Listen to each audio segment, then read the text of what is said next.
আজকে প্যান্ট খুলে ল্যাংটা হয়ে পিকে ফুল রাশ করব। আমিও দেখতে চাই পিকে এমন কোন দাদার নাতিন প্রো প্লেয়ার আছে কিনা আমার ল্যাংটা হওয়া টুনটুনির মধ্যে গুলি করে আমাকে মারতে পারবে।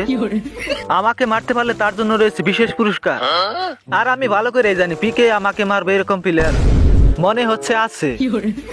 শালায় কামটা করছে কি সাইটে থেকে আইসে বিচিত্রে লাথি মাইরে 5% লাইভ বানাই ফেলাইছে।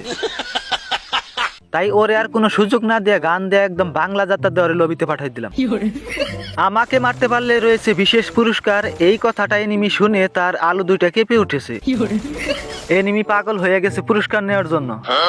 তাহলে কি সেই বিশেষ পুরস্কার এখনই বলে দেই। আমাকে যে এনিমি মারতে পারবে তার জন্য রয়েছে নাকের মধ্যে 4টা ঘুষি ফ্রি। পছন্দ হলে আমাকে কিল করতে পারো, আর না হলে তো আরো ভালো। একে তো ল্যাংটা রয়েছি, তার মধ্যে আবার কিল করতে পারলে 4টা ঘুষি ফ্রি। এই জন্য আমাকে কেউ কিলই করতে চাইতেছে না, শুধু সুযোগ পেলে বিচিতে লাথি মারতাছে। আর এনিমি ভাই 1 নাম্বারের মির্জাফর, পিছন থেকে শুধু খালি পিছন মারে। আরে ভাই আমি কি টুনটুনি ছাড়া প্রো প্লেয়ার নাকি? আমার তো টুনটুনি আছে, পারলে সামনে সরাসরি আইসা ফাইট কর, পিছন থেকে মানুষ কেন? দেখি কার টুনটুনিতে কত দম, আয় দেখি।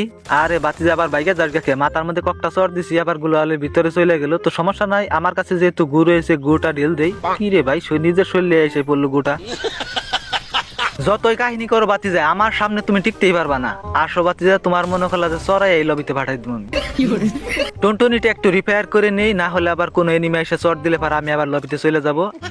আর এদিকে সামনে কিন্তু একটা এনিমি দেখতে পাচ্ছ, সিমেন্ট শেপে এসে দাঁড়ায় আছে আমাকে মারার জন্য। তো ওরেও কিন্তু চড়াই দিলাম লবিতে পাঠায়। আরেকটা এনিমি রয়েছে ওই ঘরে, সেটা আমার সাথে বেদবি দিতেছে। তো এরকম বেদবি কিন্তু আমি একদিন পছন্দ করি না, চান্দি ফাটাই দিলাম। যাই হোক, মনে হচ্ছে এইবার উঠে যাবো, কোনো ব্যাপার না। তো মাঝে মধ্যে এনিমি বাইরে এগুলা কোন লেভেলের মায়ের যে দেয় আমি নিজে বুঝতে পারি না। মায়ের খাইয়া চোখে দেখি সরিষার ফুল।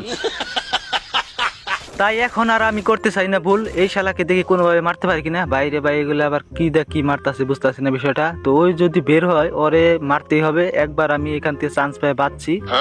শালা কি বাইরে বের হবে না নাকি বুঝতে পারতাছি না। তো না বের হলো আমার কিছু করার নাই, আমি একবার গাড়ি নিয়ে এখন সামনের দিকে চলে যাবো। আমার মতো পুরো প্লেয়ার এই বট মটন ওয়েট করবো। কি রে ভাই, গাড়ি ফাটাই দিলে কোন শালার পুঁতে? এই শালায় আবার বিরক্ত করতেছে। এই শালার তো টুনটুনির মধ্যে লাত্তি দিয়ে একদম অজ্ঞান করে ফেলাম। আমি পারি না আর পারি না।